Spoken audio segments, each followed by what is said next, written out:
Hi, I'm Brian, a solar application engineer here at NAS Solar Electric.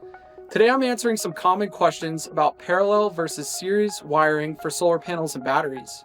When you're designing a solar power system, the way you wire your panels and batteries can make a huge difference. Today, we'll walk you through 4 common wiring configurations, what they are, when to use them, and the pros and cons of each. When we talk about series wiring, whether it's for panels or batteries, it means that we're connecting them end to end. The positive from one panel goes into the negative of the next. The voltage adds together, but the current stays the same. With parallel wiring, you connect all the positives together and all the negatives together. The voltage stays the same, but the current adds up. For batteries, the same rules apply. Series increases voltage, parallel increases capacity. Which you choose depends on your system design and the min-max voltage of your charge controller. This setup wires both your panels and your batteries in series. That means higher voltage across the board, perfect for large systems or when your array is far from the charge controller. The benefit? Efficiency.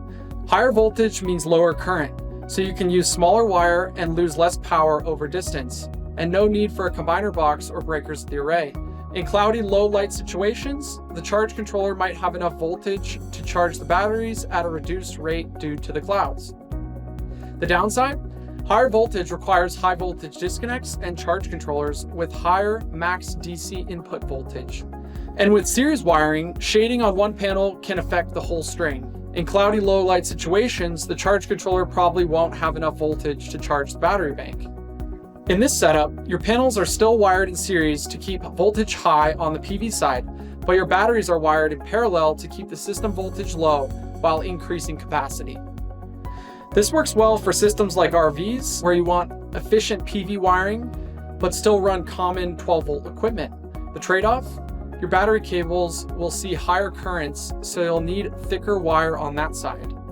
Here, your panels are wired in parallel, so voltage stays low, which can be safer and ideal for small arrays close to your batteries. Your batteries, however, are wired in series to raise voltage for a more efficient inverter.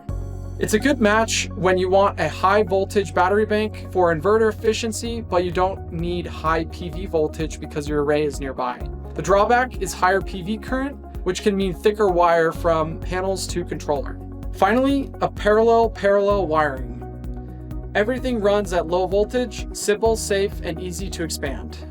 This is great for small setups where all components are close together. The downside? It's less efficient over long distances, so you'll need heavier wire to handle higher currents.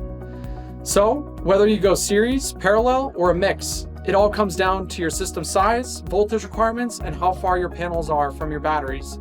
Get it right, and your solar system will be safer, more efficient, and built to last. At NAS Solar Electric, we provide free system design. So if you need help determining which wiring setup is right for your application, reach out to one of our solar application engineers today and let us help you plug into solar.